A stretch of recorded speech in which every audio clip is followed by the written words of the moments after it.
better late than never. And I commend the work Olumide is doing on SDG. It's been 5 years, and he's been doing an amazing job, and our office has been supporting him. So my name is Rose. I'm the Special Assistant on Development, Cooperation and Partnerships, Office of the Senior Special Assistant to the President on SDGs. I wish we could see our participants to ask them how many of them have heard about the SDGs before they met Olumide, and how many have heard about our office. So if they can send chats, Olumide, it would be great, so that we can, evaluate and do a poll on it. So it's an honor to speak on the subject that is both urgent and transformative: how universities and national frameworks can work hand in hand to advance climate action and accelerate the progress on the SDGs. So I'll just go straight to why universities matter. Universities are hubs of knowledge, innovation, and youth engagement. This is why we need to, start early, integrate it into our school curriculum to talk about, the SDGs, so that we can transform the future and make it the future we want. The universities nurture the next generation of leaders, researchers, and policymakers. So beyond classroom, they drive research on renewable energy, green finance, sustainable agriculture, and climate adaptation. Why universities matters again is they are also incubators for social innovation, bridging local knowledge with global challenges. So here at our office, why national frameworks matter, then we can align it together. So national policy, strategies, and financing frameworks, such as the National Determined Contribution, which Olumide is an expert on, the NDCs, under the Paris Agreement, and also the Integrated National Financing Framework for the SDGs, to provide the enabling environment for climate and development action. So what are the INFF? So basically, our office costed how much it would cost Nigeria to achieve the SDGs by 2030. And based on the simulation result, it showed we needed $100 billion to achieve the SDGs by 2030. That means $10 billion yearly. So how much is our national budget per year? So you can tell that our national budget cannot even fund for us yearly. That's $10 billion to achieve the SDGs and to achieve the SDGs by 2030. So here's what we need to do. Here's how students can play a role by, bringing innovation, supporting policies and frameworks that improve, align financing strategies with our development aspirations. So another reasons why national frameworks matter: they align national budgets, incentives, and institutional mechanisms to long-term sustainability goals. Without alignment to these frameworks, even the best university-driven innovation risks being isolated. So in the end, based on the SDGs, SDG 17 means we all have a role to play. We have to partner, we have to collaborate. All stakeholders must be on deck for us to achieve the SDGs, both state actors and non-state actors. So I'll also explain the missing link concerning partnership. Strategic partnerships between universities and governments can ensure that research does not sit on shelves, but informs policies. For example, climate-smart agricultural research from universities can feed directly into national food security and adaptation plans. And I think this is one thing Olumide, the ICDI, is pushing in raising awareness and advocacy for universities. So universities can serve as data and monitoring partners for SDG indicators, strengthening national reporting capacity. Like last month in July, our office, Nigeria, presented the third National Voluntary Review. So I will also appreciate if we can all go back to look at the reports, where Nigeria is, what we need to do, how we need to attain the accelerate the attainment of the SDGs by 2030. And one thing is sure, like Belkis mentioned, every country globally, not just Nigeria, is off track since COVID-19. Based on the UNGA reports of 2024, as at last year, they said only 17% of the SDG target, only 17% of the SDGs are on track, which means 83, right? Percent is off track since COVID. So are we going to achieve the SDGs in less than 5 years? So here's why everybody has a role to play, especially students, researchers in universities. We need to accelerate. We need catalytic and transformative policies and actions to ensure that we achieve the SDGs by 2030. So how universities can also, the missing link is also policy labs within universities can co-create solutions with ministries, ensuring evidence-based policy making. And I think I give it to UNILAG because if you look at UNILAG, I don't know if because it's been situated in Lagos, the Center of Excellence, they have a lot of co-creation labs for innovation, for coding, for SDGs, for so many things. So I think the missing link is how these universities can create policy labs to support government because government alone cannot do it.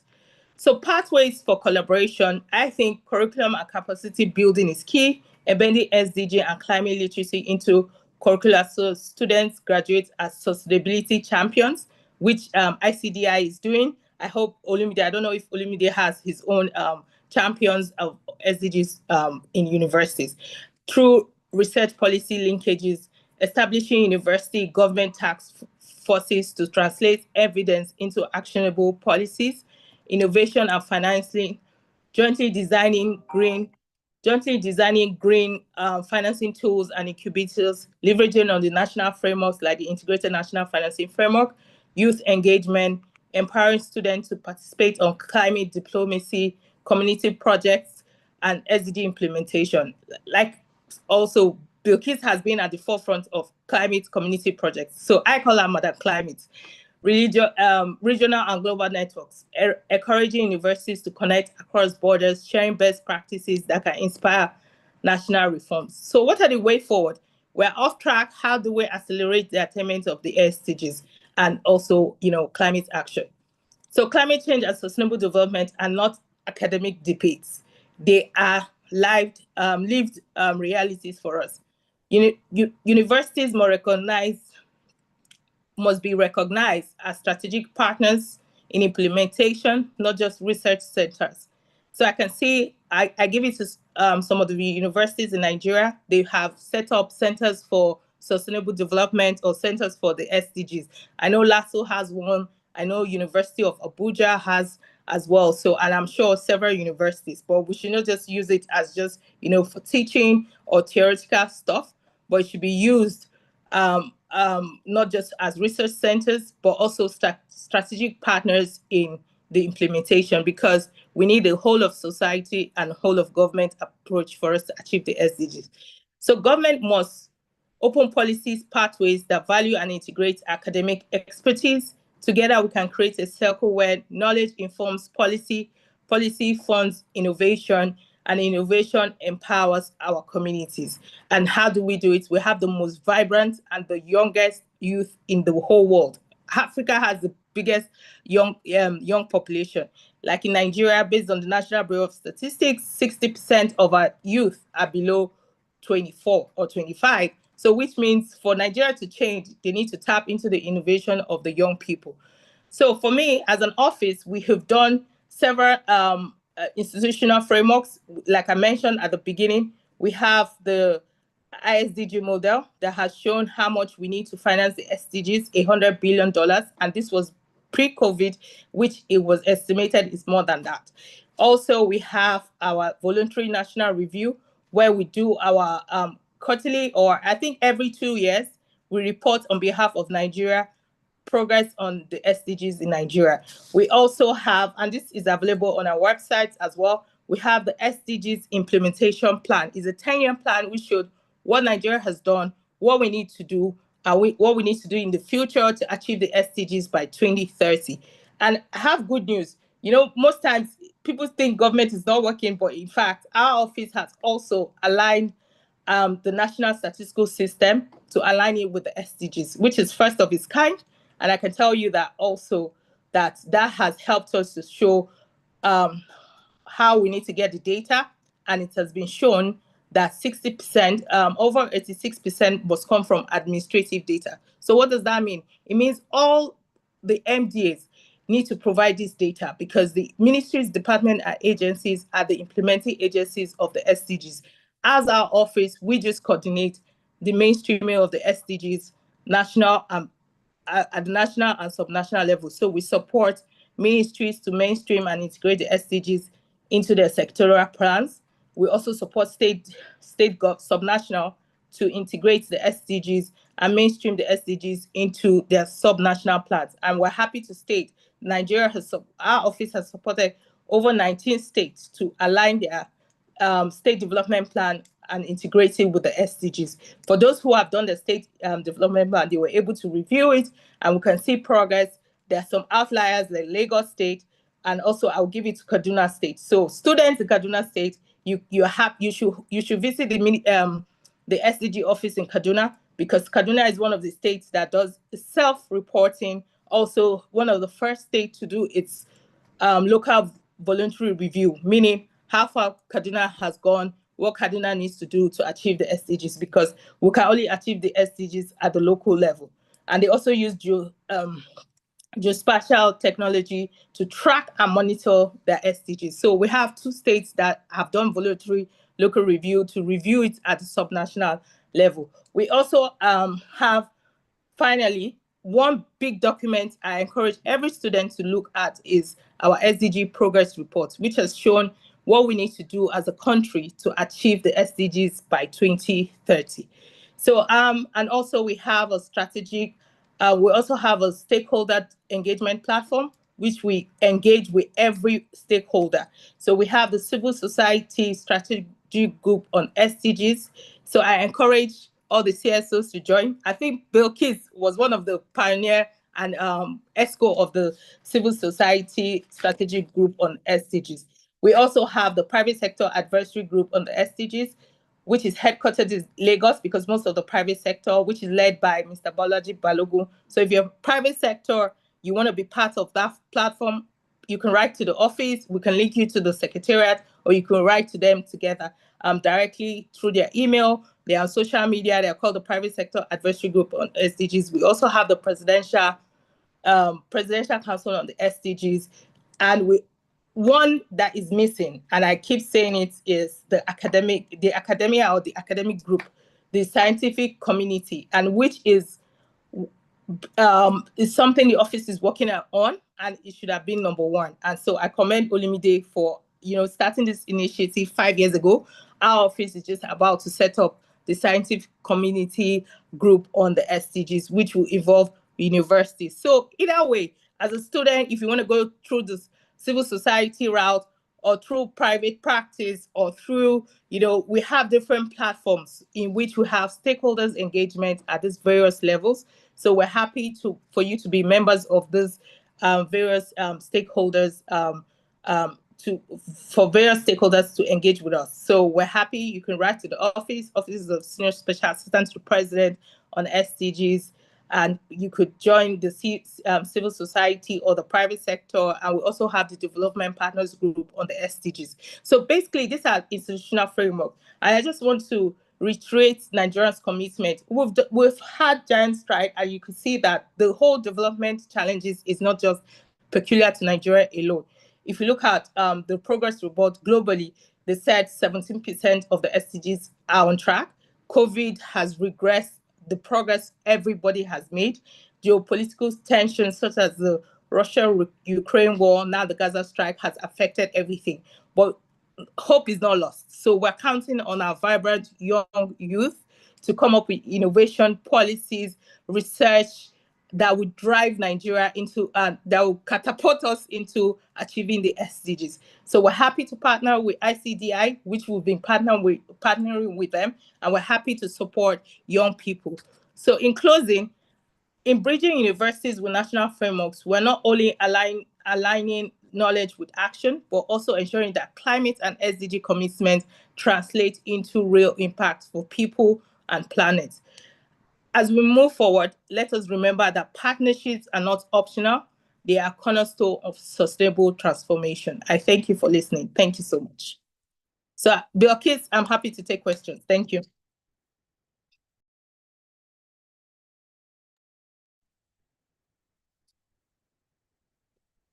Thank you so much, Rose. I mean, I think, sorry, I just have to mute my video for a second, but I personally think that one of the things that you said that stood out for me was the Kaduna State Voluntary Report, which I think it's something that every individual should start, you know, looking at, even as an individual, as a young person, what you're doing, how can you start documenting it to showcase, to, you know, to engage with partners, with key stakeholders that can form a national voluntary report? Because at the end of the day, just not I mean, Office of the Senior Special Assistant to the President cannot just have the national voluntary report, but we need to collate it from local to the top. So if you're a young person, as she mentioned, and there are different communities that you can be part of, the CSO strategy group on XDG, and hopefully they are able to come up with the academia, as she has mentioned. And I think this is really exciting for a lot of us. So I don't know, Ruskefe, if you want to like mention about the NYC activities that you do. I think you skipped that. Yeah.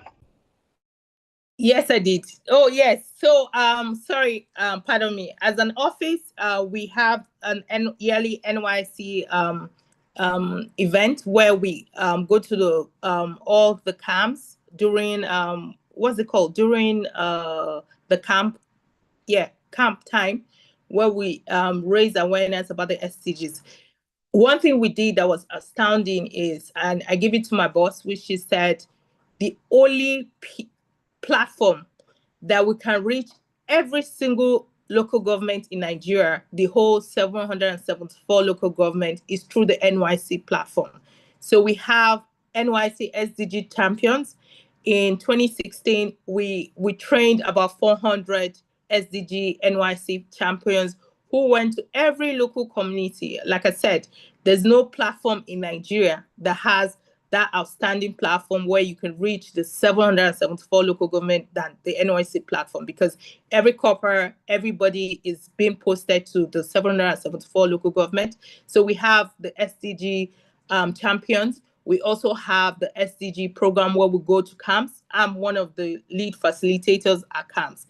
So again, just to inspire all of you, is hope is not lost. We need to transform our country. We don't need to give up, because I can tell you that during my NYC in Lagos, I've never heard about the Millennium Development Goals, and I wanted to pick my Community Development Service, CDS, and I don't know how it's run now, but you know, there were previews, like different classes where you listen to different CDS. And I remember walking into the room of the Millennium Development Goals, and they told us they're going to train us. We'll become knowledge development facilitators. We need to go to secondary schools and raise awareness about the Millennium Development Goals and President Obasanjo's needs. That's National Economic Empowerment Development Agenda. So when I walked into that room and I listened, I signed up for the Millennium Development Goals. Never knew I was going to work for the national office. So you can see how your little actions can transform to big actions. So just to inspire you guys that, you know, keep pushing. The only way we can change Nigeria is with our young people. And no matter how small it is, just, you know, no matter how small the action is, we need bold and transformative and innovative ideas. And this can only come from the young people, particularly those in the universities. You have the greatest opportunities, more than we had in our own time. So I could just say we have our programs, we have SDG Youth Champions. Is done. We partner with the NYC, our office, and the NYC. We also go to camps every camp period. We go to camps and we talk to people about the SDGs. So yes, so apologies that I missed that. So please, when you go to camp, sign up. If you missed it, please feel free to join the CSO strategy group or the private sector group to raise awareness. Like there's an African proverb that says, if you want to go fast, you go alone. But if you want to go far, go with people. So I thank you. Belkis, over to you.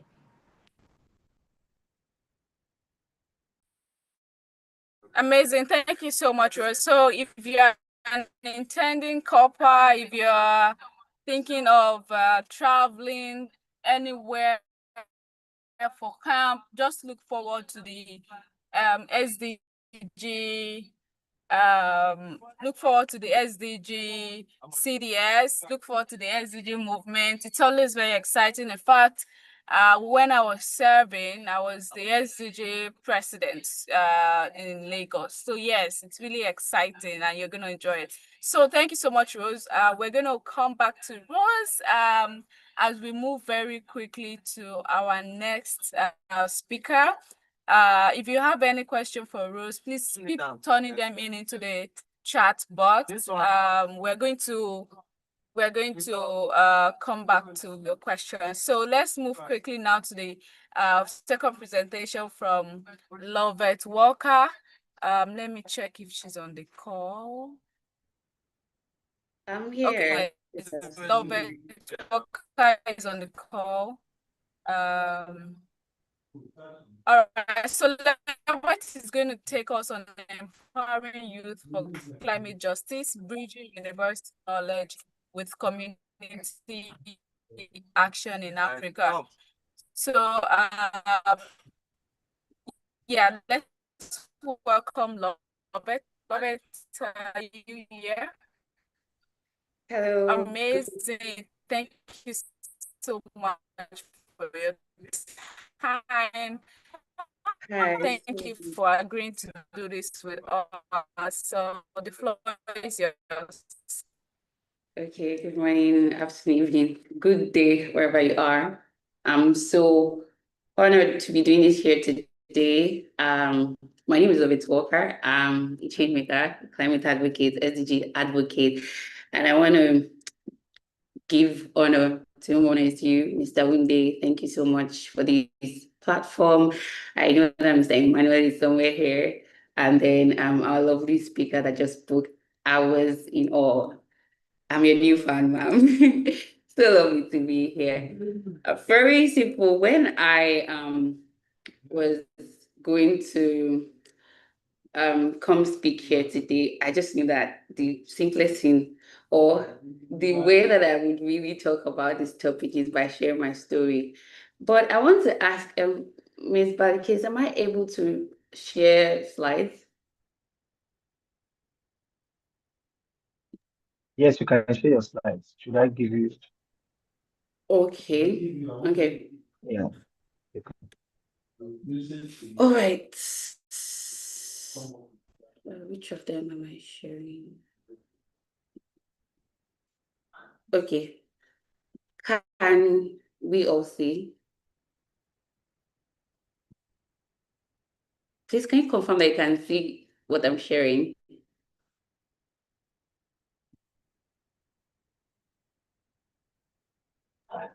You can go on now. We can see your screen. All right, thank you very much. Okay, so when I knew that I was going to come here, I just knew that I had to share my story because I graduated from the university not so long, and my impact journey started from the university. And Ms. Kefas is so right about us having greater opportunities than they had previously. Okay, so growing up, I didn't know what climate change was about. I was definitely oblivious. In fact, sometimes I'll hear climate change, like, what are these people talking about? This is not my business. And then a few years ago, when I was in my final year in the university, that was when my impact journey actually started. I got paired with a project supervisor that was very environmental inclined. He's an environmentalist, and he gave us slots to go have a conversation at the UN Live Museum. And when I got there, what were they talking about? Climate change. Okay. I was so intrigued because I've always known that I wanted to make positive impact in my environment. I wanted to make positive impact in the world, really. And then, it just felt like I had found the one when we're having a conversation about climate change. And I was just in awe about how it's affecting us, about how it's very prevalent, right? That conversation opened my eyes. From then, I knew I wanted to do this. I started trying to learn more, I applied, stay applying for programs, and then I was able to get into some, one being the SDGs Advocate Program. And then SDGs Advocate Program kind of throws you into the field, right? So you're not just going to sit down and learn or just write down somebody's talking. They actually give you projects that you go out there and do. And, that was one of my first impact projects. I got to teach people about climate change. It was a wholesome moment for me. And the feeling I got from doing that, I just knew I wanted that always. So that was when I started, practicalizing, climate action, right? So I didn't stop there. I moved on to more action, which was when I hosted like the first environmental symposium they ever did in my faculty. So before I go on, I want to emphasize something, that while I'm speaking to my story, I want you to take key lessons from this, because like I said, my whole journey started while I was in school. Now, I could have said, oh, I want to wait until I have this. I want to wait until I have this. But I did not. So I'm telling this story with the hopes that someone is learning something from this story. So I inaugurated an environmental symposium in my faculty that brought together students, academic activists, everybody we just sat down and wanted to talk about climate change and inspire people to take action, The impacts from that symposium inspired me for that, because honestly, hosting a symposium as a newbie in the field was not easy. But that action that I took, I didn't know, but people were watching, and that got some NGOs to notice me. And then from there, I started to collaborate with NGOs to implement impact projects. Even before the collaboration, I started to volunteer, from volunteering to impact projects. Before I started any roles like project manager, program manager, all those things. And another thing is that I made sure to foster partnerships, and develop impactful community programs. One thing that one of my mentors always tell me, that you cannot assume what the problem is. You need to know that this thing is actually a problem to solve it. So it's not just about going to a community and saying, oh, I'm going to do this. I actually do like research about that problem that I think is a problem before implementing the solution. So yes, the key to all of this is that there was an evolving motion in my story. I didn't sit down to say, okay, I'm studying political science. I studied political science, by the way. I'm studying political science. I don't think, my bad, sorry. My phone is on DND. Sorry, a call just came in and has disrupted. Sorry, give me a sec. Oh, okay. I can't even see what I'm doing anymore. Please, I'm so sorry. Just give me a few to figure out what just happened. You can share your screen.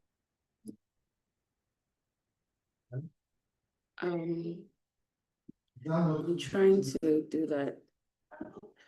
Okay. Can you see my screen, please? No. Okay, let me try that again. Zoom. Oh.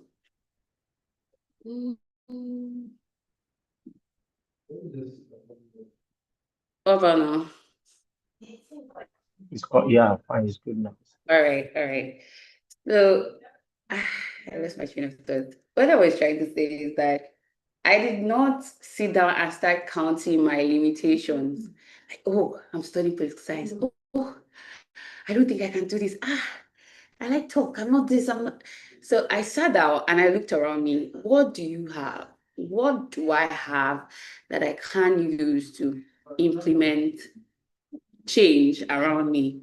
Right. And that was what brought about my journey so far, and that is what's still getting me to where I am. Because if I want to talk about the Climate Gist podcast, Climate Gist podcast was something I started because, like I said, one of the things that guided my journey is that I didn't know about climate change, and I was in my final year of university. So it was really sad for me because if I had to take this long to really understand what climate change is, how many more are out there that don't really know about this thing?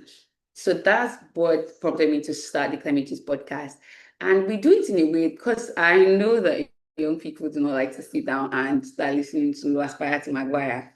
So we do it in a way that it looks like, oh, people are just sitting down to just down banter, but they're actually learning about climate change. I did not wait to say, okay, I need to get partnership with a very big broadcasting studio. I started asking for my room. I just look at my bedroom like, okay, this place, there's space. Let's put ring lights and start this thing. So my point is, till now, I'm still trying my best to learn. I'm still applying for programs. You cannot know it all. You cannot do it all in terms of this impacts, climate action, and impacts in communities. You need to keep learning. You need to keep going. Okay, so now, okay, right. One of the things that give me the most fulfillment out of everything I've done so far is those little times where like people around me start to live right? When people say, when someone tells me, oh, love it, I started keeping my litter in my bag because of you. I cannot, anytime I want to throw it on the floor, I just think like, what will Obetoka say? And then they keep their litter in their bag. When someone comments like, oh, okay, I see the importance of this thing, those moments are like the it for me, right? Climate action sometimes it's just about creating that ripple effect, right? Where every people's action contributes to a larger movement. All right. So now, speaking to climate justice, Africa, in fact, Mrs. Fast already, she already did justice on this point. I was just going to talk briefly on it that we are aware that Africa contributes less of global emissions, but we face the brunt of climate change. We have floods, we have droughts, we have heat waves. We're going like from this to that. Before like I think it was in April, there was heat wave announcement. Just now in July, August now, there were flood warning, sorry. So it's just a lot of things. Like we know that Africa contributes less, but we feel the brunt, not just Nigeria. We have South Sudan, we have Kenya, and climate justice is about creating that balance whereby the people that contribute less should have access to not just battling the effects of climate change, but also to adapt to it, right?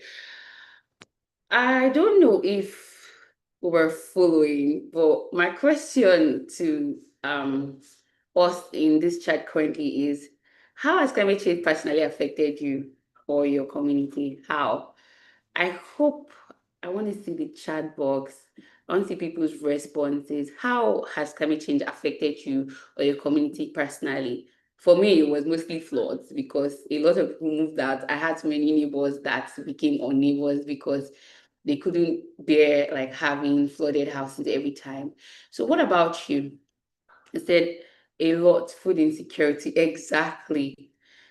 Does anybody else have any way that they've experienced climate change in the environment? Anybody, we're waiting for you.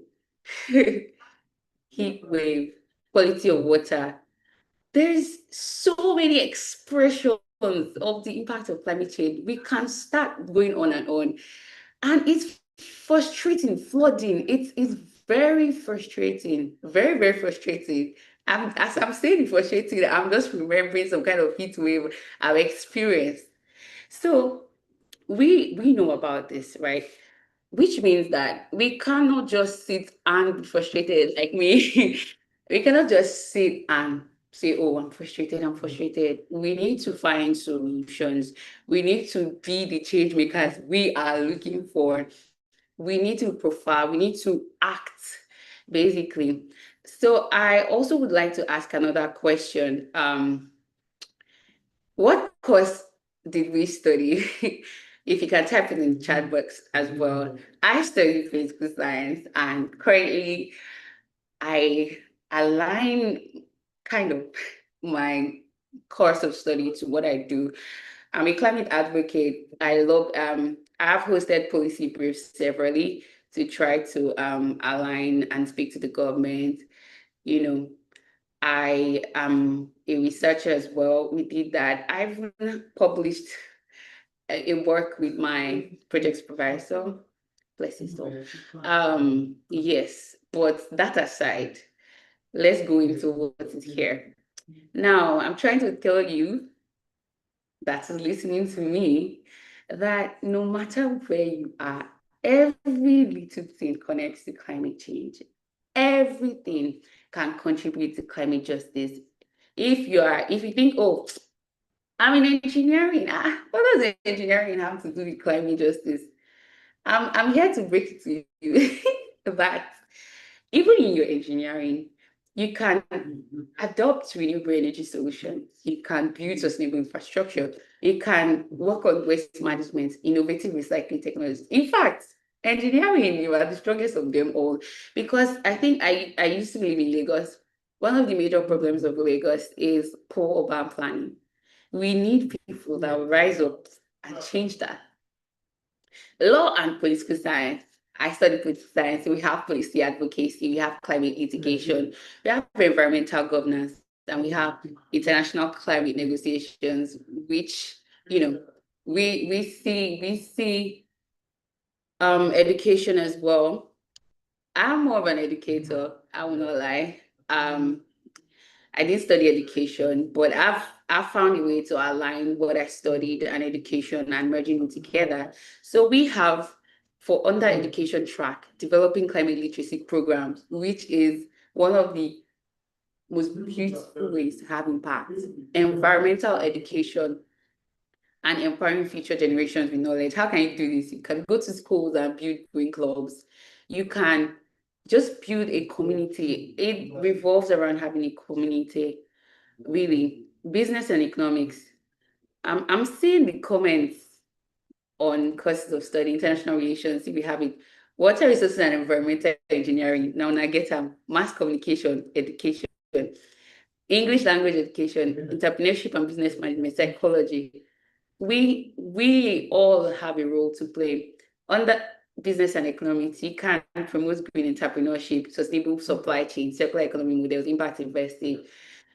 Art and communication, you can have storytelling, awareness campaigns, visual arts for advocacy, using creative media to inspire action. We can go on and on, but I can't charge you to sit down, go to the drawing table, ask yourself, okay, how can I align this course of study to climate justice? How can I take action for climate justice with what I have? What do you have? You have your course of study, you have the skills. Are you an introvert? Are you an extrovert? What do I have around me? How can I collaborate? Okay, which NGO? We have ICDI. Can I collaborate with to achieve this particular thing? Okay, moving on. I already said it. Start with what you have. Please, that's the most important thing. If you sit down and say, oh, if only I had, if only this, if only that, we will not have the change makers that are making action right now. Just identify the needs, the opportunities between your immediate community. You need to start small. if you if you're waiting to start big, why that period of wait can change a lot of things. Start with the one you can do. Everything contributes to the larger goal, even as little as keeping a trash in a bag. Real. I keep explaining that to people around me. They're like, oh, what can I do? What can I do?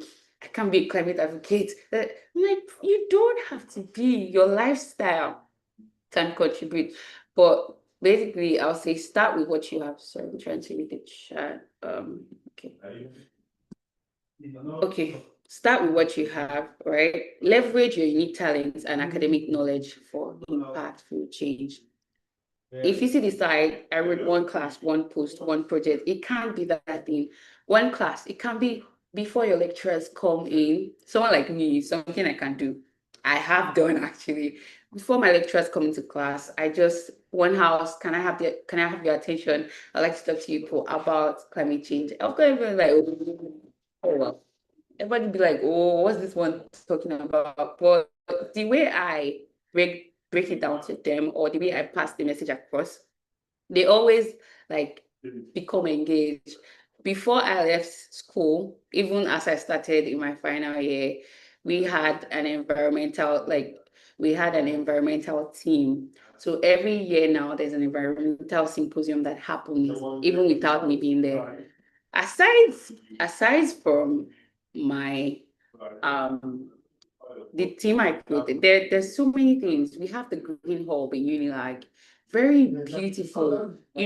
They leverage action by creating teams of students that go out and make impact. They give them projects, they make impact, they spread awareness, a lot of things.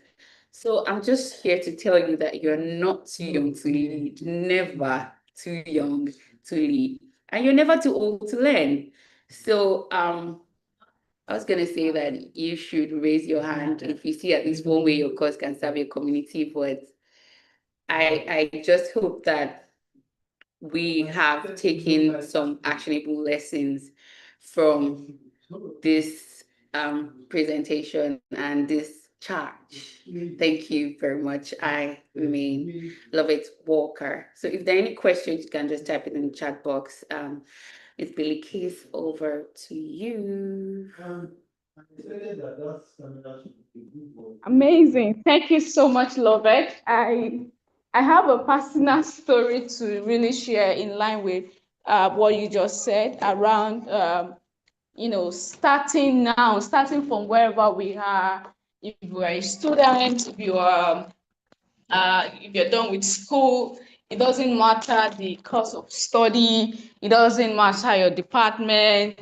I mean, I totally agree. So I'm a graduate of communications. I started my activism work, in fact, before my BSc, right? And when I got to school, I started implementing so many projects that I remember one time I had to travel for a UNDP Federal Ministry of Environment project.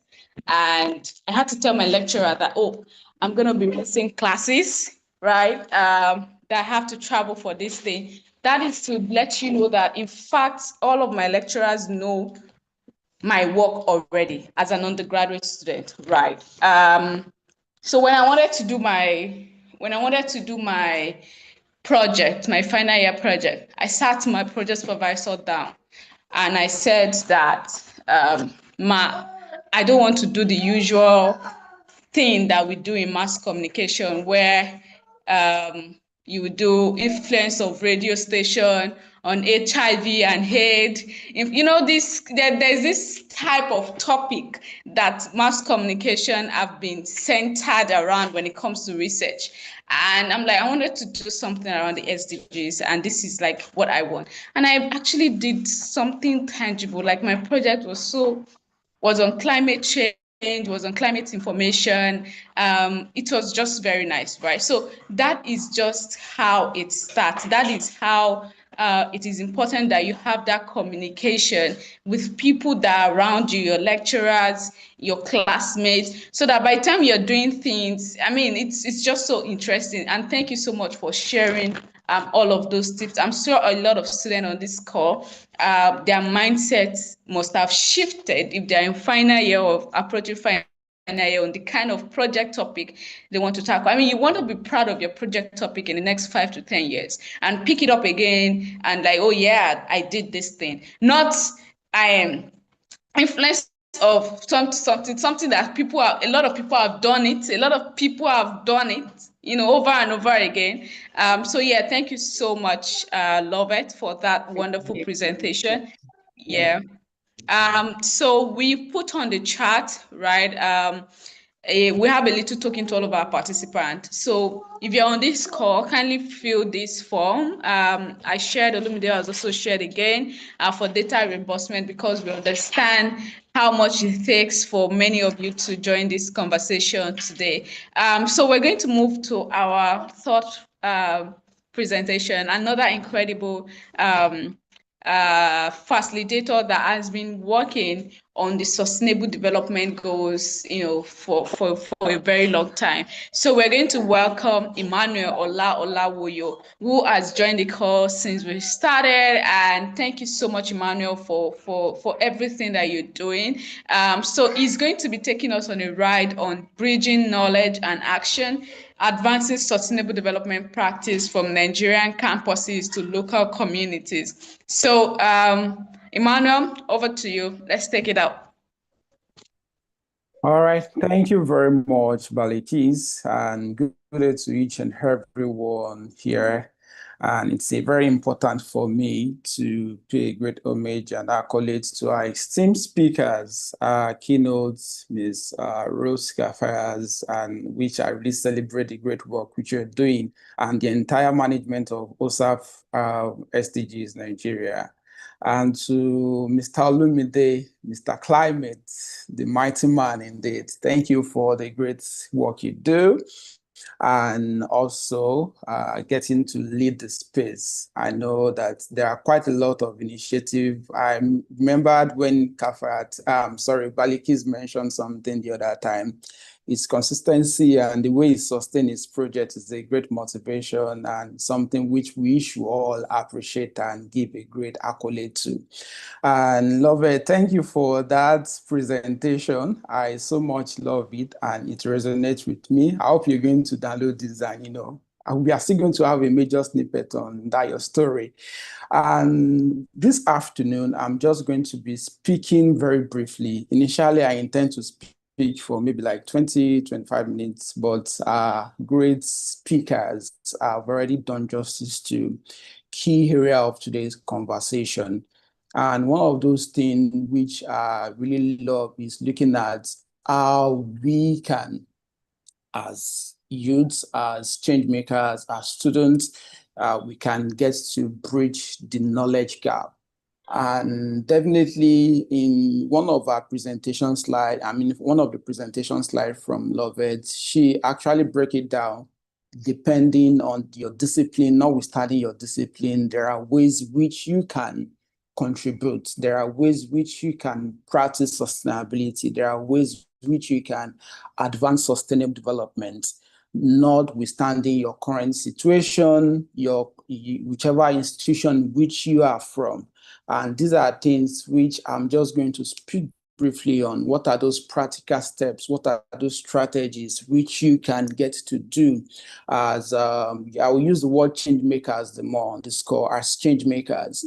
And this afternoon, I know definitely many of us, I'm definitely sure that most and everyone are currently, maybe some are in their running their first degree program, and while we have some that already completed their first degree, and while we have some that are completed their MSc and are already running their PhD program. We have a lot of learners here, so this is not where to tell you what sustainable development is. And Madam Kefa has also shared more insights. But beyond that, it's very important for us to look at how we can bridge the knowledge gap, because there are a lot of things which we are being taught in our classroom. There are lots of ideas, there are a lot of theories, there are a lot of research which we've carried out within our academic institution, within on different projects. But how does this research, how does this idea, how does it translate to impact? How does it translate to action?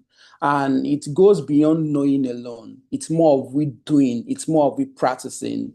And you can have an idea and you can have an, I always say it whenever I speak to particular set of youths, at the early part of the year, you say that you are having your New Year resolution. How far have you gone? How far have you implemented those New Year resolution?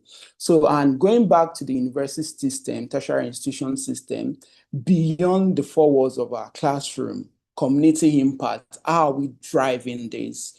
And more importantly, I'm just going to be sharing more brief on how we can strategically achieve this. I hope I can, Mr. Olumide, please can you grant me permission to share my screen? And I'm just going to briefly speak to some key and notable points on today's discussion.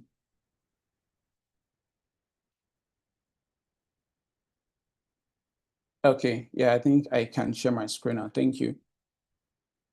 So looking at, like I was earlier introduced, the topic I'll be speaking on today is focused on bridging knowledge and action and advancing the sustainable development practice across our different campuses and ensuring that we are making real impact, tangible impact in our local communities. One thing which I mentioned the other time when I was sharing my introduction is a question which I always ask: how can we ensure that the vast intellectual resources which we all possess, which we all have, or which we've generated? I know, let me use those of us that are on this call as an example. Let me assume that the 21 people that are on this call have graduated, you've completed your first degree, which, yeah, there's probability that most of us that are on this call have completed our first degree. Your final year project then, how did it translate to making impacts? How did it translate to reactions, making impact in your respective communities? There are quite a lot of research, there are quite a lot of learnings which has been conducted within the academic environment, but these do really not lead to tangible impact in Nigeria. And this is one of the major challenges which we always have, and when it comes to advancing the SDGs as young change makers. And very important, there is a need for us to see how we can get to bridge this gap and setting more strategic actions so that we can drive more impact across board. But I'm going to just use this as to paint a little background on more reason why we need to be more focused and more intentional. I believe we all know, yes, where we are coming from is quite, it's further than how far we are going. What I mean by that is the 2030 Agenda for Sustainable Development is just less than 5 years. And a question I always ask people is, do you think we can achieve the 2030 Agenda for Sustainable Development? A lot of people will say no, while some will say yes. I'm still of the opinion that yes, there is much which we can achieve amongst the SDGs. Forget about what any report is saying, forget about what any figures is saying. There is this report I always show in my presentation. Sometimes I would love to share it here again and talk about the progress of each and every country. And sometimes I've been following this report for like 6 years now. The highest we've had in Nigeria is maybe 138 or 139, and last year we were 146 out of 167 countries. But looking more deeply into the 17 sustainable goals, and I always say this, that these are major areas which young change makers need to center on.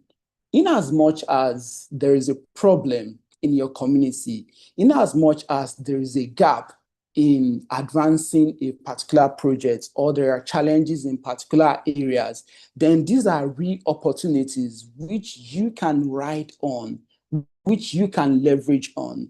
Look at this SDG dashboard. we have over 12 SDGs, which we have real challenges. Some of the challenges are becoming more obvious, while some are stagnating and some we are moderately improving. And looking at this report, this is a 2025 report by United Nations Sustainable Development Solutions Network, that's within the SDG Transformation Center. Looking at this report, one major SDGs which was recorded that we've well achieved is SDG 12, responsible consumption and production. And looking at climate action, which they said that we're on track maintaining the SDG achievement. However, there are challenges that remains. But let's talk about the other 12 or the other 13, which we have major challenges. How are we addressing real-time solutions in profiling and making advancement on each of these stages? This is going to lead me to the pathway whereby we get to bridge the knowledge gap. And I always say this because a lot of people do say that the government needs to create an enabling environment. But we have a whole lot of work to do as change makers, as youth, as tertiary institutions, stakeholders. I don't know, definitely, I know there might be some tertiary institution stakeholders right here. We have a lot of work to do as CSOs. We have a lot of work to do as NGOs, whichever category, whichever sector you belong to, we have a lot of, it leaves no one behind. It leaves no groups behind. And when you look at the strategies whereby we can get to use to close this gap, whereby you can get to bridge the gap between knowledge and local realities, one of those practical steps is basically looking at the aspect of awareness and education. More importantly, to see how we are integrating SDG into the curriculum across different institutions. I remember when I did my master's thesis, there was a survey I did, and the question I asked is, do we have all through your course, because my focus was on tertiary institution students, and the question which I asked was, all through your course, your period of study, within maybe 4 years, 5 years of study in school, did you enroll on any course that is focused on SDGs? 60% said no. We only had few that said yes. And there's another question which I asked. I was so happy when Madam Rose Gifford said, mentioned it, that talking about institutions in Nigeria that already have their Center for Sustainable Development, which I'm so glad that, yeah, a lot of institutions are getting to work on that now. It's very important for us, if at all we're going to bridge the knowledge gap, and if at all we are going to make real-time progress, advancing the SDGs from campus to our local communities, it's very, very important for us to ensure that the SDGs are integrated into the curriculum. And we have structures, we have learning hubs around the SDGs. And another key thing is the way research and innovations are being conducted in institutions. A lot of researches which we do carry out, the question which I'm going to ask is, how relevant is it? Which SDG is it addressing? I remember I was having a discussion with one of the top leaders in the banking sector in Lagos sometimes, and we're talking about a particular group of professors carrying out research on SDGs. And the question she asked is, of all the research which they've been carrying out, which of the SDGs has this research provide tangible solutions to? And how accessible? It's not like their research is not providing solution. The second question, which I know it's very relevant to what she said, is how accessible are these research? How are they converted to policy brief, whereby the government, private institution, public institution, MDAs can get to take over from there? And talking about innovation, and also student leadership is another key part which I'm also going to emphasize on, because yes, there's nothing we're going to do that's going to leave out the students. I mean, we have the youth, we have the strength, We have a large population, just like the keynote speaker said. It's important for us to see how we can integrate the SDG clubs across different institutions. We can have green clubs, we can have different clubs focused on different activities. And another key thing, which I think I've spoken about it in one way or the other, talking about our campus as living laboratory, whereby we can have real-time solutions which can be tested right from the institution and can be scaled to other, to cities across board. And community engagement and partnership is also very, very important. I spoke about policy the other time. You know, we need to encourage our researchers the more to produce this policy brief and recommendation, which will also help the government to provide that kind of enabling policy and environment for people to thrive. And I said I was going to do this because definitely we have quite some of us that are students that are on this call. And these are just very minute practical steps amongst many others, which you also have to ensure, and which are just 8 key steps. And one of those key things which I want to speak about is the level of understanding. You cannot bet what you don't know. That's just it. You can't bet what you don't know. If at all you really want to make real-time impact in your community, then there's a need for you to have a very good understanding of that. To what level do you have the understanding of the SDGs? I was running a session for the SDG Advocate program last week, and I was speaking to them to assess their level of understanding on SDGs. Some said 2 over 10, some rated themselves 2 over 10, some rated themselves 6, and some rated themselves 10. I said, by the time I'm done with this session, I'm sure you are going to drop your rating from 10. It's not because I'm condemning you, it's because there are quite a lot of things for you to understand. How well do you understand the SDGs? And also, how well do you understand the indicators that speaks to each of these SDGs? How well do you understand the target that speaks to each of these goals? It's not just about you saying that I'm advocating or I'm innovating for SDG 13. It goes beyond that. And as you're also getting to learn on the SDGs, this will help you to have a practicable understanding of solutions you can innovate to problems that exist in your local community. And I also want to say this, which is very, very important, that each and every one of you needs to lead. We need to lead by example. You know, the change that we all look for in this, the change we all look for in Nigeria, the change we all look for globally, should start with you, should start within your household, should start within your organization. And very importantly, when you are coming up with your projects, it's very key that you also use your location as your testing ground. If maybe you want to start a cleanup project, you can start with your university hostel, and from there you go to your maybe neighbor community, and from there you can scale up to your state, and from there you can scale up to your geopolitical zones and across the nation.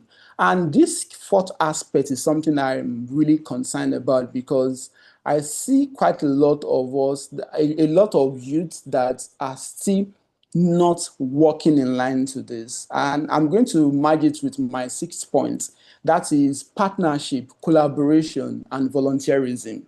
These things are very, very, very, very important. What I always say is that any initiative you want to establish in your local community, yes, the vision might be clear to you, the strategy might be clear to you, the goals and objective of that project might be clear to you, but it's not going to be achieved alone. Why not collaborate?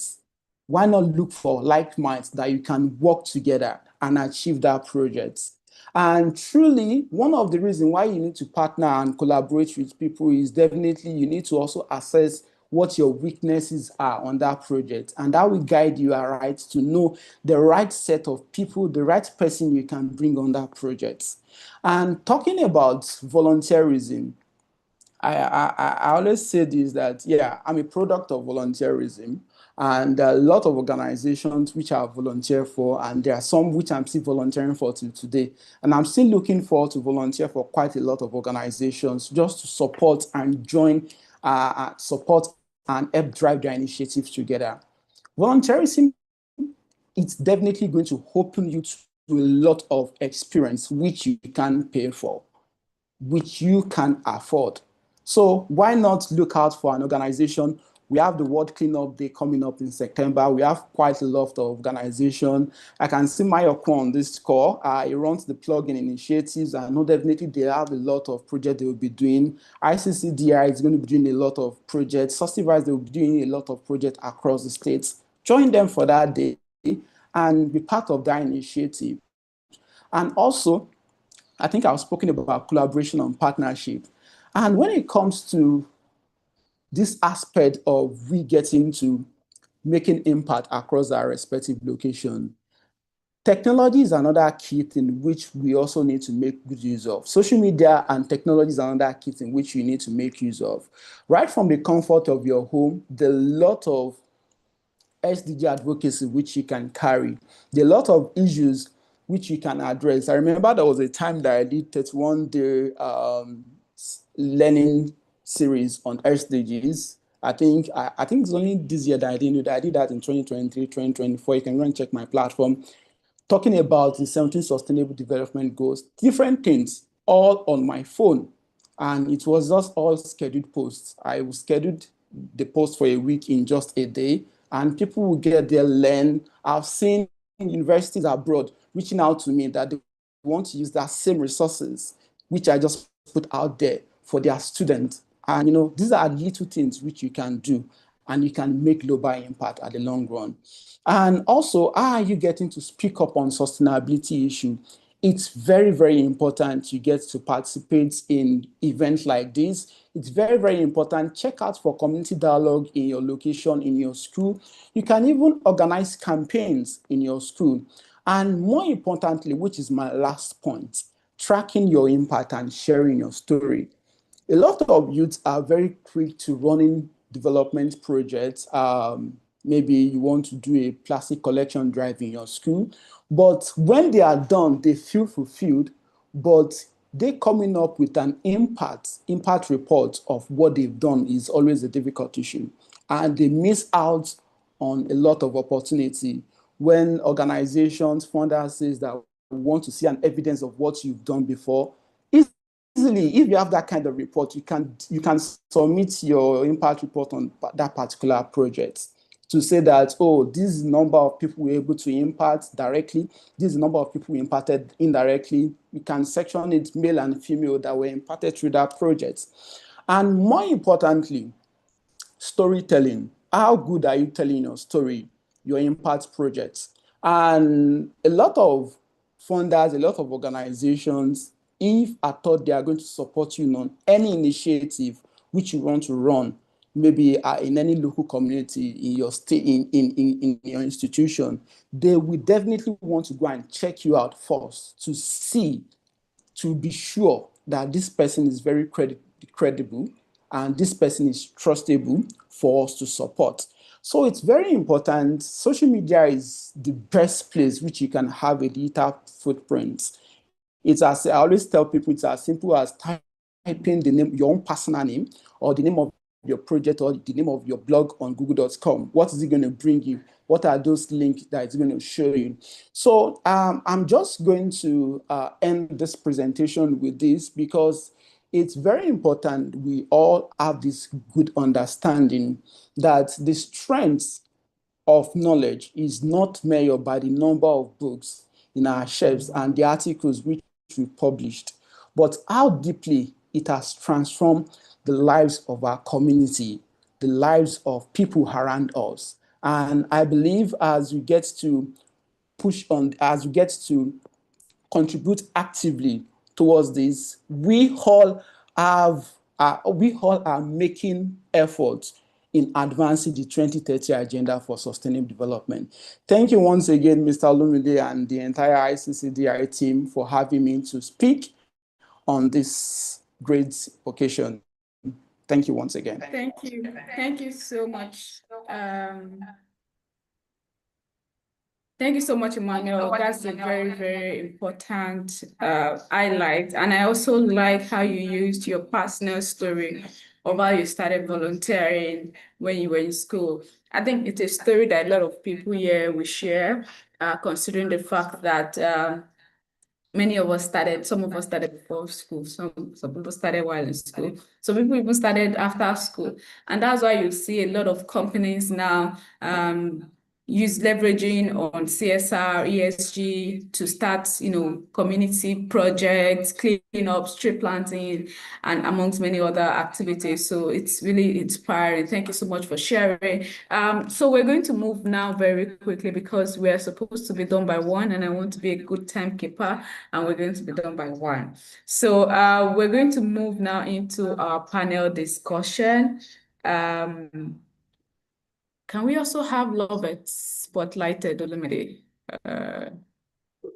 Please, thank you. So, and thank you so much, Olumide. Olumide is actually at this session and is still, engaging by the side with this conversation. That is to let you know how passionate he is when it comes to the SDG and climate justice in Africa. So we're going to talk on different things. And this is also maybe an opportunity for the speakers to give their key recommendations for young people as we wrap up today's conversation. So I'm going to start with Rose, our woman leader in the SDG space, please.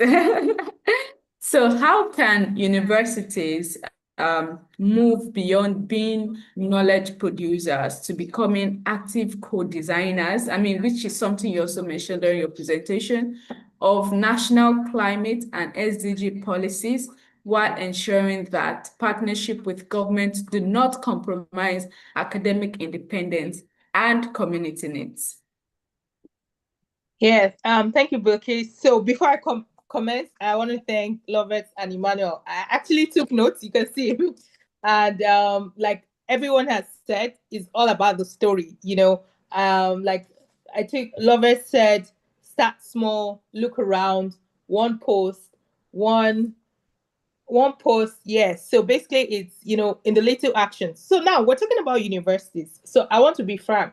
You see, I will use my own story as well. And Emmanuel also mentioned several things, how we can look at the SDGs. And that's one thing I tell young people. We all want to work in government, which is good. I never looked at working in government. I wanted to work for the UN. But, just that small action of saying, oh, I'll go to communities, schools, as an NYC, as a core member, to teach them about the Millennium Development Goals. I look at it now, how many years from now, I'm not even working in the national office, as a special assistant, and I've made meaningful impact in the country. So for me, I think universities can propose, evidence-based policies. And one thing we've seen as an office is people will leave their local government and want to work with somebody in Abuja at the national level. We can start small, because for us to achieve the SDGs, we need to achieve it at the local level. So universities can partner with the state government, with the local communities, with the local government to, co-produce evidence-based this thing. Like I think Emmanuel has mentioned. I'm happy to share. This is my last engagement, unfortunately, because I'm going to Harvard. And one thing I've learned about the university is they work with every tier of the government, from the local to the mayor. We've started having real life policy cases, so I think it's insightful for universities, students to reach out to. If you're in ABUZAR, for instance, every subnational government has an SDG office. Every subnational government has a Ministry of Environment. And one thing I really want to tell young people is something that will change your life is information. Your network is good, but when you have the information, you will attract the kind of network you want to have. E.g., what are you constantly checking as a student? Are you watching the video? I don't have a problem with you learning the videos dance, but are you looking at UNDP website? What is the Ministry of Environment? There's several opportunities for young change makers. There's also opportunities that pop up. Like if UNDP has the Jubilee Fellowship, you don't want to wait till you leave school. You need to begin to, have this information on the Jubilee Fellowship, have information of, different programs, development partners, international development partners, governments, subnational governments are having. So it's very critical for me. I'll advise one for young people is information, because you could also help your university and say, look, these things are happening, like Lovett has shared, co-create your stories, advance, innovation hubs. You don't have to have a physical hub like how Lovett started, but before you know it, it becomes big and people will use you as a catalyst to transform our world. So like for us as an office, we have set up with the UNDP, we set up in innovation hubs in the 6th geopolitical zone, in which we want to drive innovation, and it's going to be driven by young people. So why this matters for universities, it provides physical hubs where universities can collaborate directly with policymakers, private sectors, and civil societies. So this, so it will help decentralize policy making. So I just want to share in our office, I liked what Emmanuel shared. People will say, oh, Nigeria did 146. But one of the things that people don't use is the data the country has. And the only people that will tell our story is us. So the story of us. And how do we tell our stories is be a beautiful lady like Lovett or gentleman like Emmanuel, where you will share what Nigeria is doing. And how do you share what Nigeria is doing? You need to know what Nigeria is doing. I'm telling you, not because I work for government. Yeah, we have our lapses as policymakers or public sector, but there are tremendous things the government has done, in the sense that if we're at the international level, if you look at the Integrated National Financing Framework, we're the first to launch it in the global south, and Finland on the global north. You need to use, real data to share your story or to make changes. I can give you an example of a young guy who got a fellowship in America. And why? He used data given by Smithern on how the reason why most SMEs don't move forward. He used the data Smithern did, how 98% of our small and medium businesses in Nigeria are at the micro level. And they're like, how do you mean? Can you prove this data? And he showed, and he got the scholarship. So what am I saying is, there's so many institutional frameworks Nigeria has done. We've just reported on the SDGs last month. We have institutional frameworks. If you use those data, frameworks, evidence to share your story, Nigeria has just launched its framework. Have you looked at what are the SDGs we've made progress? What are the SDGs that have reversed? What do we need to do? And imagine you as a student saying, oh, while we've made progress on SDG 3, this as a student, I think we need to do more and more to achieve it by 2030. You become like Emmanuel and Lovett shared, you become a superstar where you'll be reached out, you share your story. But most people, I'm just talking from the national government, you just see people write things. People say, oh, we're not doing anything, we've never had. Yeah, we have a lot to do. We have a long way to go. But it's also good to use evidence to do these things. So I think another way we can do it is to co-design things, working with national and subnational. So everything starts at the local level. They can plug into climate or SDG research data into their standardized frameworks. Universities don't even use policy frameworks that government has established to do their academic research. If you look at it globally, when national government release policies, the academics will look into it, come up with critical reasoning and outcomes to say, oh, while we agree with you on this, we need this and this and that. So we need contribution, everybody, all hands on deck to support government.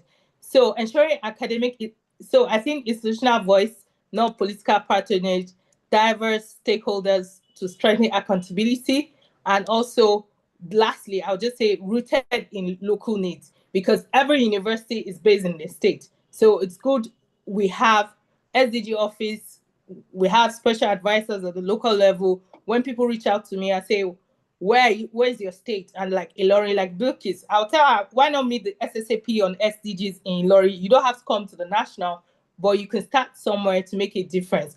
So through data-driven collaboration. So I think all this will help us. So one thing I just wanted to share before I go is the outcome of the 5 priority SDGs we reported.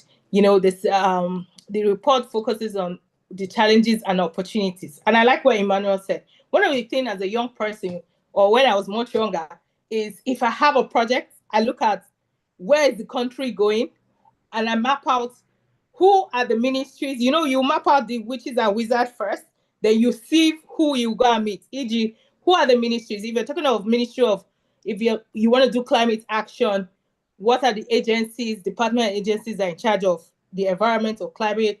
Ministry of Environment. And I give it to Olumide. Every minister of environment that comes to this country or is appointed, they become Olumide's friend. Why? He has experience, he looks for them, he supports them. There's no minister of environment come 2030 or post 2030. Olumide will have a good interaction, and this helps you. But you might not be the minister, but just map out. Mapping is also very key. Having the right information. You want to go into climate. I need to follow the news of Ministry of Environment, National Climate for Council, Climate Change, and so many agencies and all these agencies. And these things are easy because on the Ministry of Environment website, you see all the agencies under the Ministry of Environment. So it's good for us to map. It's a mixed progress. So we can look at SDG 3, 5, 8, 14, and 17. And as a young person, Emmanuel has mentioned, where do I need to look? We're looking at high school inflation, food insecurity. These are opportunities for young people. You guys have access to information more than we did in our own time when we were in school. We were the semi-analog generation where it was just books. We didn't have access to social media. So you can link your passion to what you do. E.g., why is there food insecurity? What can we do? How do we have smart climate agriculture? And it's going to come from the young people to bring innovative ideas. I know partnership is tough, but just keep pushing and collaborate with people, because we can only achieve development at the local level. So in your various schools, look at the ministries, the agencies, the local government. Don't underrate them, how you can help them. So I can just give myself, as a core member, I served in Lagos and I was doing MDGs, Millennium Development Goal. I went to public schools. I used to take money from my dad to go. He doesn't say, why are you always collecting money to go and teach people that will not pay you? I say, because it was my passion. I remember him giving me money to take the entire class I was teaching to the Lekki Conservation Center as a young person. So you see, these are things, and today where you can see where I am. And I just want to tell people who you feel you don't have the money, you don't have the structure. To be honest, you don't have to have all of that to be like Lovett or Emmanuel.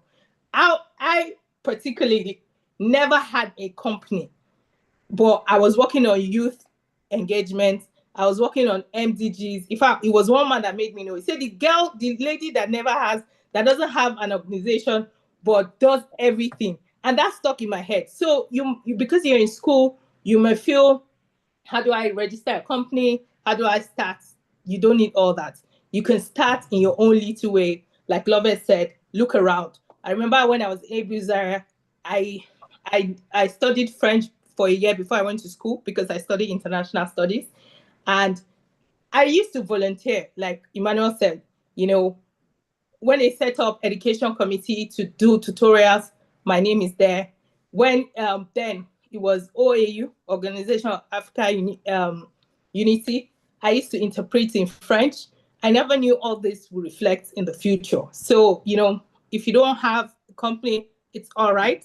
You can just start. If it means you just, like Emmanuel says, just use your phone to record what you do and share your story. That's fine. You don't have to have money. You don't have to have company, but the little changes, trust me, it's going to be meaningful and impactful. And so together, as young people, we need to take bold steps to transform Nigeria. So I thank you very much. Bilkis, over to you. Thank you so much, Rose. I mean, I think you have shared the most important part of this discussion, because most of the time, young people are pressured with, how do I start big, without thinking of starting from their immediate community, starting from the resources that they have.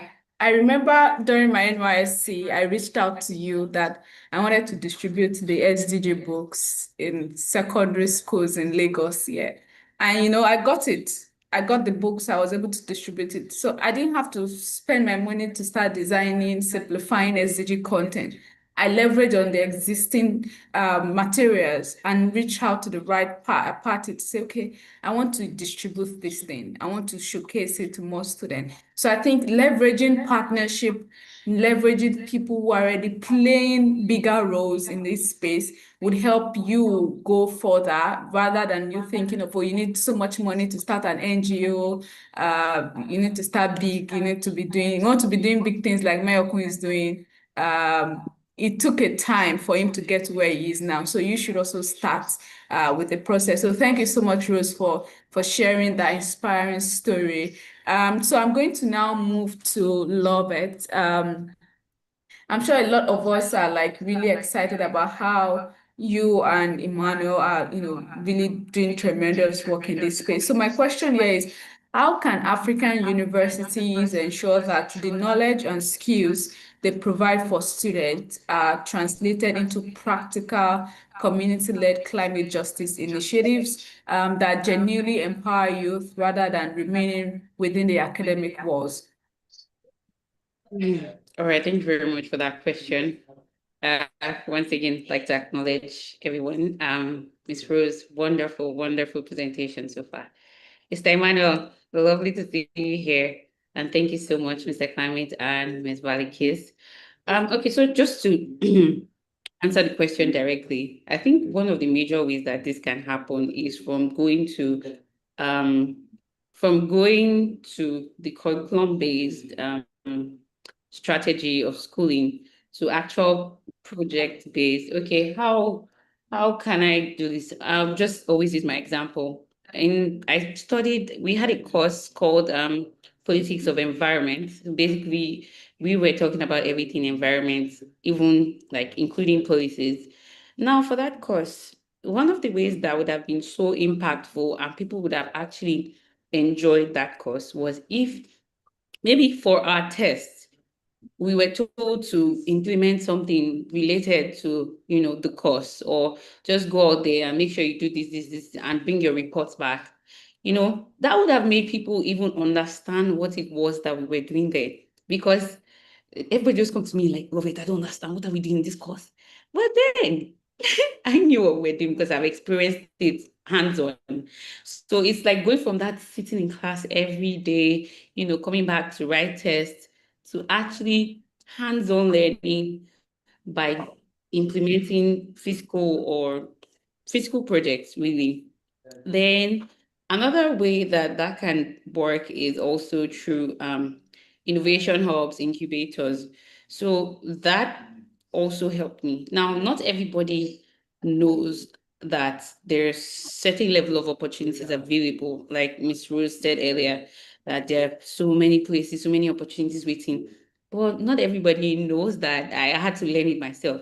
So if we had maybe hubs in almost every university, hubs like this that can not only teach people or give them that hands-on experience, but also share these opportunities with students, turn ideas into impacts.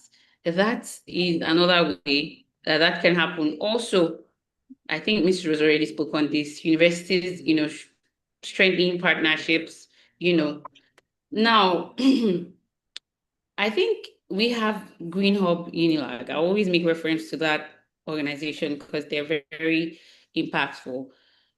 Can they collaborate? They've tried actually to collaborate with the school for certain level projects, but I think that so far they've not been able to achieve the level that they want because of certain limitations. There are so many limitations.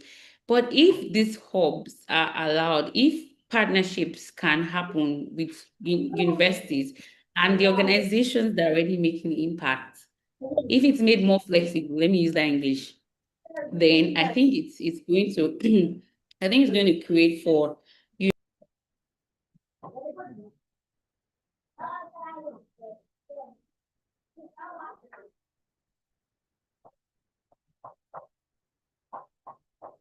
Oh, I think we lost Lovell. Yeah, I think we lost. So while we hope that she'll be able to join back, I'm just going to move very quickly to Emmanuel. But just to really share that one of the things she mentioned around learning these things herself, self-learning is also very, very important. You don't need to wait for ICCDI to host a training. You don't need to wait for OSAP to call all of us to Abuja to come and do capacity building. You can jump on all of this training online. You can leverage Coursera. Do you want to go into storytelling? Just leverage yourself to learn these skills and on. So I've just moved now to Emmanuel. So my question here is, what mechanisms can Nigerian University establish to ensure that research and classroom knowledge are effectively translated into sustainable practice that directly address the pressing developmental issues faced by local communities, and considering the fact that many of these universities are located in local communities? Thank you.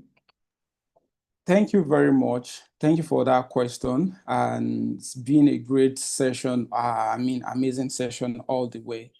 Looking at this very important question you asked just now, I said something the other time just to also collaborate what Ms. Kefas mentioned as regards establishing centers that are focused on sustainable development.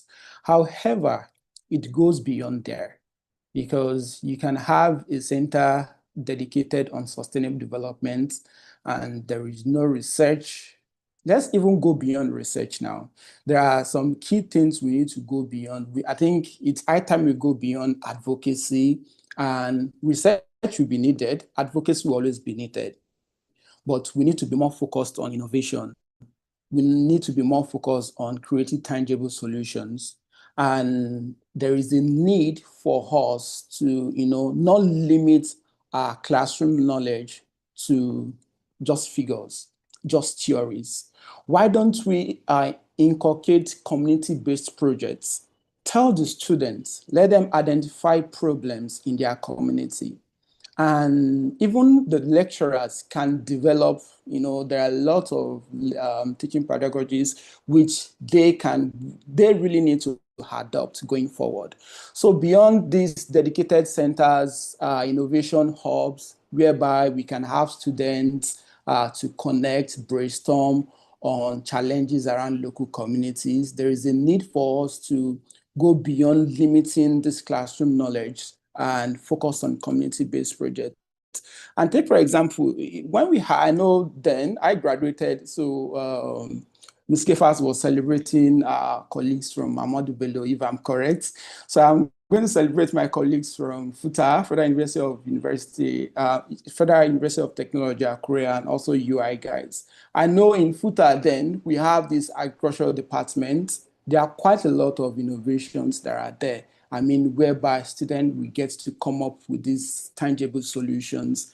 And from there, you see the university in one way or the other, this department will help them to pitch their innovation. Some of them will even get international grants from there. So how are we ensuring all of this across our respective institutions? And, when we talk about research, I think I need to speak about research now, because there are quite a lot of, I asked a question the other time. I said, during our undergraduate days, your research paper, your first degree work, how relevant is it to sustainable development?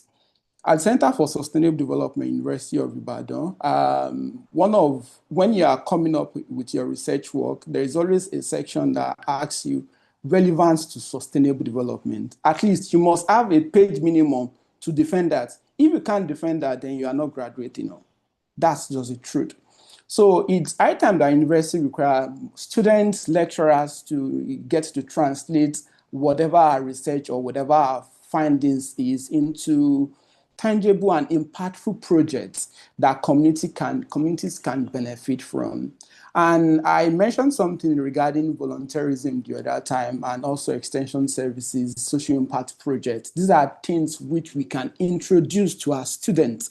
Let them, Madam Rose was saying something the other time that they are the I can't remember how she said it. You know, currently we have the digital revolution. We have a lot of people making use of the online platform, and a lot of opportunities that I just see everywhere that I'm still asking myself, why is it that most of these opportunities are now 18 to 25, 18 to 27?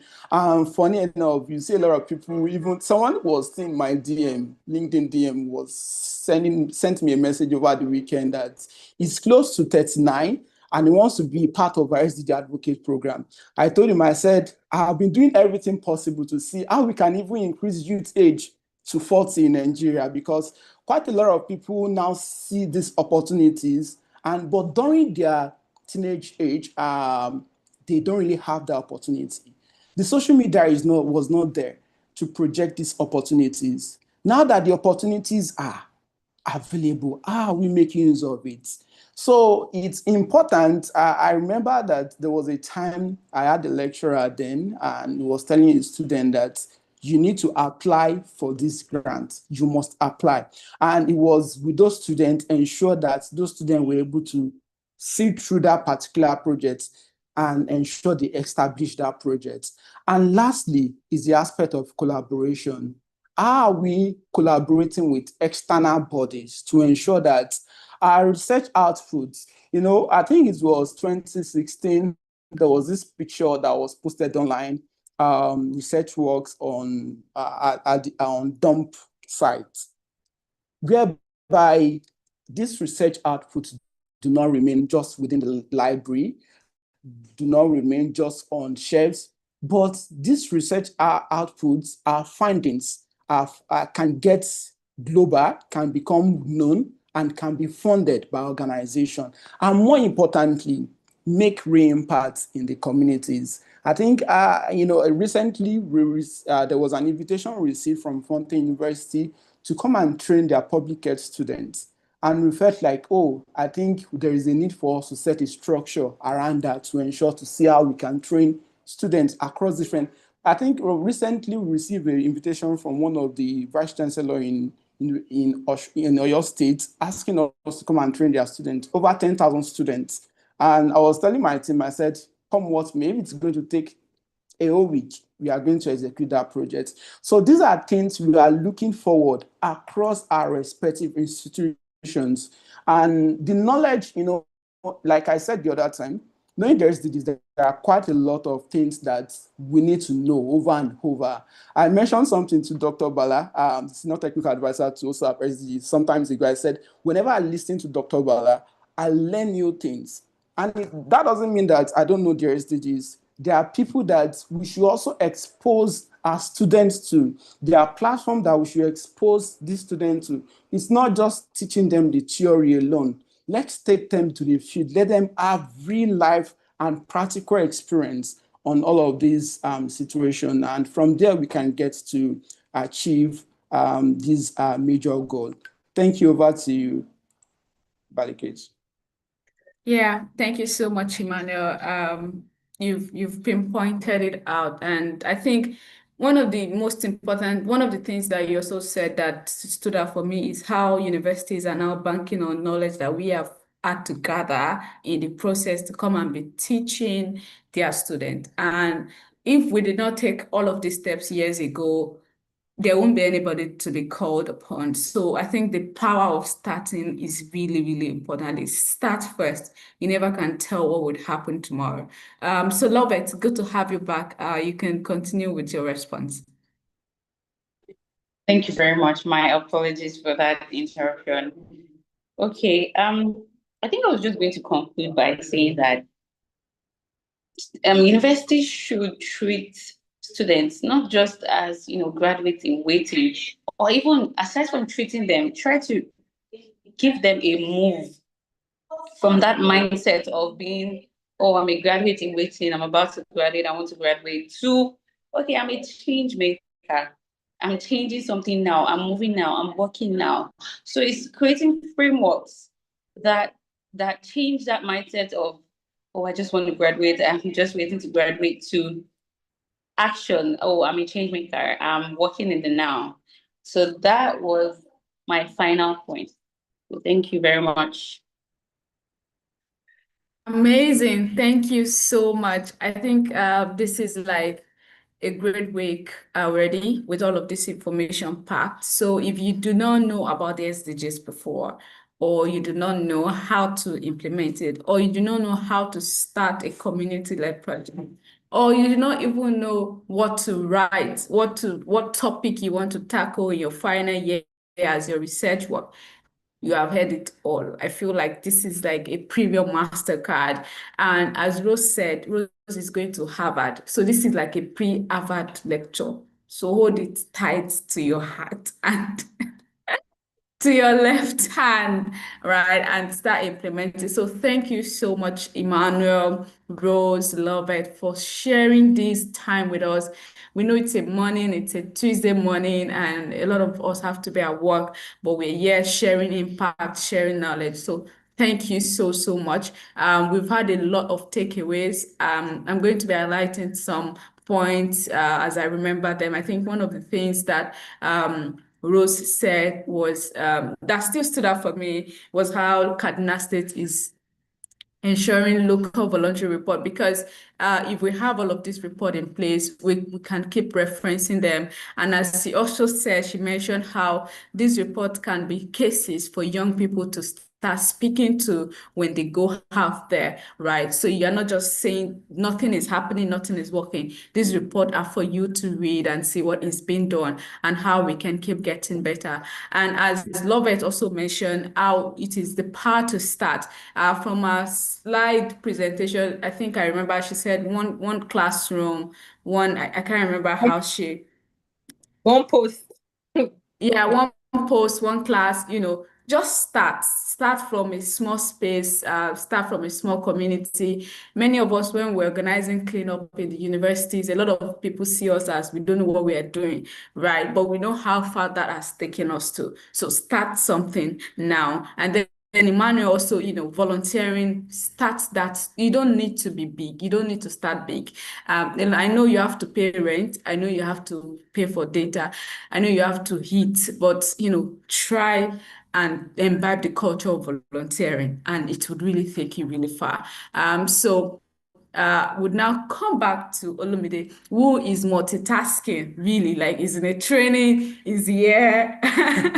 So, Olumide, Yeah, thank you so thank much for you. bringing all of us I, together, and I don't know if you the can floor hear is me. yours. Can you hear me? Yes, we can hear you. Yeah, let me just quickly say thank you to everybody, all the speakers, all the participants for this wonderful opportunity.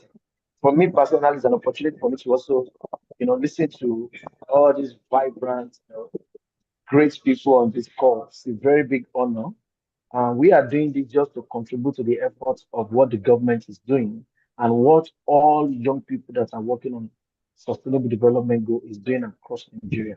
And I'm very sure that with this 2.5 hours or 2 hours, some minutes, we've been able to listen, understand, share experience, and also get some full information about how we want the SDG to look like in the country. And I'm also very happy that we are not only listening to people, it's a very great honor and opportunity. And I also want to use this opportunity to say thank you to all our participants. It's not easy to be, to stick with this conversation to this time. So thank you very much and have a great week and thanks to Balkis, our moderator, for staying true. I'm also sure that after this call, everybody will try to connect with each other. Let us talk about what we are doing. Let us work together to build a sustainable. One of my takeaway was, if you want to achieve SDG, you should achieve it from the local government. It's very, very key and important. And I think that was from Rose. Thank you for your time. For even staying for 2 hours, it's a golden tip for us. So thank you so much, and I wish everybody good luck. Thank you all, and have a good. On Thank you behalf so of much, ICT, Olumide. Just before you run, let's have a family photo. yes, As you know, this is everybody can probably the put on their last session Rose is going to be granting before she. So we need that picture so that we can frame it, Olumide. Yes, if you can put on your camera. Yeah, so if you're let us- comfortable to put your video on, kindly do so. Thank you so much. I see a lot of people joining from transport. Thank you so much, Mr. Ismaila, for joining. A lot of people are joining from their workplaces. Thank you. Thank you so much. So we're going to take the picture now. I want you to put on your best smile because this picture is going to go global. So I'm waiting. I'm going to give us like 1 minute. I see a lot of people trying to on their videos. Guys, All right, let's do it. Let's go. Let's go. One. I'm waiting to take the picture as well. One. Olumide, you're not showing this picture just in case. Well, how many people do we have? know. I'm showing. Maybe it's the network. Okay. Don't worry, your name is showing. So to show that you're part of this important discussion. All right. Amazing. Thank you so much, everyone. It's been a pleasure hosting, and I look forward to all of the incredible work that you would continue to do moving forward from this call. And feel free to reach out to many people as possible. Rose Kefas is very active on Twitter. That's a tip. Reach out to her. Just do a public tweet. Don't even DM. She'll respond to you. I know. Rose, you want to say something? So I'm just saying, we have other fantastic people like Emmanuel mentioned. We have Dr. Bala. So feel free to reach out to the office. Why I'm saying this is I leave for Harvard at the weekend, and I'm gone for a year. But if you reach out to me via my email, via WhatsApp, or via Twitter, like she said, I'll connect you to the office. So it doesn't mean like, oh, she promised to mentor us and she has disappeared. So that's why I actually just said it.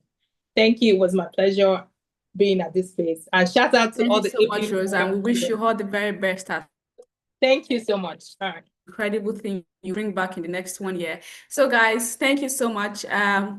You will be sharing the recording, the slides, and some of the important links that Rose has shared with you as resources after this call. So have a great week. Bye. Bye. Thank you, Brit-Kiss. You did a good job. Fantastic. Thank you, ma'am. Thank you so much. Yeah, thank you, everyone. Enjoy the rest of your day. Emmanuel and Lovett. Bye. All right, thank you, everyone. Good Thank you, everyone. Thank you. Bye.